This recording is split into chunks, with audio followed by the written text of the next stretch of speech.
ನನ್ನೆಲ್ಲ ಪ್ರೀತಿಯ ವೀಕ್ಷಕರಿಗೆ ನನ್ನ ಪ್ರೀತಿಯ ನಮಸ್ಕಾರಗಳು. ನಮ್ಮ ಚಾನಲ್ನ ಇದೇ ಮೊದಲು ನೋಡ್ತಾ ಇದ್ದೀರಾ ಅಂದರೆ ದಯವಿಟ್ಟು ಸಬ್ಸ್ಕ್ರೈಬ್ ಮಾಡ್ಕೊಳ್ಳಿ ಫ್ರೆಂಡ್ಸ್. ಮುಂಚೆಯಿಂದ ನೋಡ್ತಾ ಇದ್ದೀರಾ, ಇನ್ನೂ ಸಬ್ಸ್ಕ್ರೈಬ್ ಮಾಡ್ಕೊಂಡಿಲ್ಲ ಅಂದರೆ ದಯವಿಟ್ಟು ಸಬ್ಸ್ಕ್ರೈಬ್ ಮಾಡ್ಕೊಳ್ಳಿ ಫ್ರೆಂಡ್ಸ್, ಸಪೋರ್ಟ್ ಮಾಡಿ. ಪ್ರತಿ ಜೀವಿಯ ಹಿನ್ನೆಲೆ ಸತ್ಯವು, ಸನಾತನವು, ನಿಮ್ಮ ಧನ್ಯವು, ಪರಿಶುದ್ಧವೂ ಆದ ಪರಿಪೂರ್ಣ ಆತ್ಮ. ಈ ಆತ್ಮವೇ ಪತಿತನಲ್ಲಿ ಮತ್ತು ಪವಿತ್ರಾತ್ಮನಲ್ಲಿ, ಸುಖಿಯಲ್ಲಿ, ದುಃಖಿಯಲ್ಲಿ, ಸೌಂದರ್ಯದಾಗರದಲ್ಲಿ ಮತ್ತು ಕುರುಪಿನ ಬೀಡಿನಲ್ಲಿ, ಮಾನವನಲ್ಲಿ ಮತ್ತು ಪ್ರಾಣಿಗಳಲ್ಲಿ ಇರುವುದು. ಇದೇ ಸ್ವಯಂ ಜ್ಯೋತಿ. ನಾನಿಲ್ಲಿ ನಿಂತಿರುವೆ ಕಣ್ಣು ಮುಚ್ಚಿಕೊಂಡು. ನನ್ನರಿಯಲು ನಾನು ಎಂದರೆ ಯಾವ ಭಾವನೆ ಮುಂದೆ ಬರುವುದು? ಒಂದು ದೇಹದ ಭಾವನೆ ಬರುವುದು. ಹಾಗಾದರೆ ನಾನು ಪಂಚಭೌತಿಕ ವಸ್ತುಗಳ ಮಿಶ್ರ ಮಾತ್ರವೇ, ಆದರೆ ವೇದಗಳು ಅಲ್ಲ ಎಂದು ಸಾರುವವು. ದೇಹದಲ್ಲಿರುವ ನಾನೊಂದು ಆತ್ಮ, ನಾನು ದೇಹವಲ್ಲ. ದೇಹ ಸಾಯುವುದು, ಆದರೆ ನಾನು ಸಾಯುವುದಿಲ್ಲ. ನಾನಿಲ್ಲಿ ದೇಹದಲ್ಲಿರುವೆ. ಈ ದೇಹ ಸಾಯುವುದು, ಆದರೆ ನಾನು ಎಂದಿಗೂ ಇರುವೆ.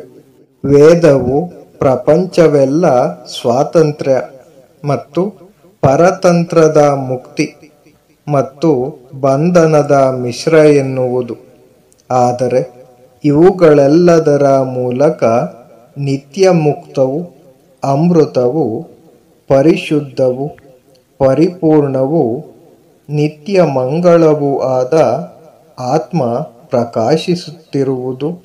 ಇದು ಸ್ವಾತಂತ್ರ್ಯವಾಗಿದ್ದರೆ ಎಂದಿಗೂ ನಾಶವಾಗಲಾರದು. ಏಕೆಂದರೆ ನಾಶ ಎಂದರೆ ಇದೊಂದು ಬದಲಾವಣೆ, ಅನ್ಯಾಶ್ರಯ. ಇದು ಸ್ವಾತಂತ್ರ್ಯವಾಗಿದ್ದರೆ ಇದು ಪರಿಪೂರ್ಣವಾಗಿರಬೇಕು. ಏಕೆಂದರೆ ಪರಿಪೂರ್ಣತೆ ಒಂದು ಸ್ಥಿತಿ, ಅನ್ಯಾಶ್ರಯದ ಮೇಲೆ ನಿಂತಿದೆ. ಪರಿಪೂರ್ಣವಾದ ಅಮೃತ ಸ್ವರೂಪದ ಆತ್ಮ ಅತಿ ಶ್ರೇಷ್ಠ ದೇವನಲ್ಲಾಗಲಿ ಅತಿ ದೀನ ಮಾನವನಲ್ಲಾಗಲಿ ಒಂದೇ ಇರುವ ಅಂತರ. ಇದರ ಪ್ರಕಾಶದ ತರತಮದಲ್ಲಿ ಮಾತ್ರ. ಆತ್ಮ ಅರಿಯುವುದು ಎಂದಲ್ಲ, ಅರಿವೇ ಆದಾಗಿದೆ. ಆತ್ಮ ಆನಂದವಾಗಿದೆ ಎಂದಲ್ಲ, ಆನಂದವೇ ಅದರ ಸ್ವರೂಪ. ಯಾವ ವಸ್ತು ಆನಂದವಾಗಿದೆಯೋ ಅದು ಆನಂದವನ್ನು ಬೇರೊಂದರಿಂದ ಎರವಲಾಗಿ ತೆಗೆದುಕೊಂಡಿದೆ. ಎಲ್ಲಿ ಜ್ಞಾನವಿದೆಯೋ ಅದು ಬೇರೊಂದರಿಂದ ಜ್ಞಾನವನ್ನು ಎರವಲಾಗಿ ತೆಗೆದುಕೊಂಡಿದೆ. ಯಾವ ವಸ್ತುವಿಗೆ ಸಾಪೇಕ್ಷೆ ಅಸ್ತಿತ್ವವಿದೆಯೋ ಅದು ಕೇವಲ ಭ್ರಾಂತಿ ಮಾತ್ರ.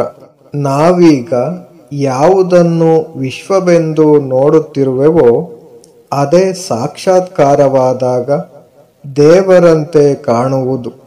ಇದುವರೆಗೆ ಯಾವ ದೇವರು ಹೊರಗೆ ಇರುವನೆಂದು ಭಾವಿಸುತ್ತಿರುವೆವೋ ಅವನೇ ಅಂತರಾಮಿಯಾಗುವನು, ನಮ್ಮ ಆತ್ಮನಾಗುವನು.